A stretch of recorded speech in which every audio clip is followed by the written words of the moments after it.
আমার বার্থডে কবে জানো? 14th নভেম্বর, মানে চিলড্রেন্স ডের দিন। আমার ছোটো চিলড্রেন আদ্রিতকে নিয়ে আজকে বার্থডে লাঞ্চটা থেকেই ব্লগটা স্টার্ট করলাম। আর লাঞ্চ করে নিলাম, তারপরে নিচে শুরু হয়ে গেছে সন্ধ্যাবেলার জন্য রান্নাবান্নার প্রিপারেশন। তার মাঝখানেই আমার ননদ দাদাও কি সুন্দর করে ডেকোরেশন করলো। তারপরে আমি রেডি হয়ে নিলাম। আর এই ওয়াচটা না আমাকে অরিজিৎ দিয়েছে অ্যাজ আ বার্থডে গিফট হিসাবে। তারপর রেডি টেডি হয়ে এখন যাচ্ছি কেক কিনতে। কেকের দোকানে এসে আমি তো বুঝতেই পারছিলাম না কী কেক নেব, আমার কিছুই পছন্দ হচ্ছিল না। তো একটা চকলেট কেক নিলাম, তারপরে চলে গেছিলাম মিষ্টির দোকানে সবার জন্য মিষ্টি কিনতে। আর বাড়িতে এখন চলে এসেছি। আদ্রিতের নজর পড়ে গেছে আমার কেকটার উপরে, এখন ওই কেকটা নষ্ট করবে। তো যাই হোক, ওর নজর থেকে সরিয়ে আমি কেকটা কেটে নিলাম। তারপর সবাই মিলে ফটোশ্যুট করাটা তো ম্যান্ডেটরি।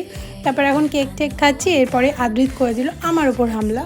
তো যাই হোক, এখন সবাই খাচ্ছে। আর প্রত্যেকবার নিজের বার্থডেতে নিজেই সার্ভ করি, আর এবারও তাই করেছি। এইভাবে সুন্দর করে আজকের দিনটা কেটে গেল। আর আদ্রিত দেখো এখন একটা নতুন খেলা শিখেছে, এই টেবিলটার মধ্যে থেকে ঢুকবে আর বেরোবে।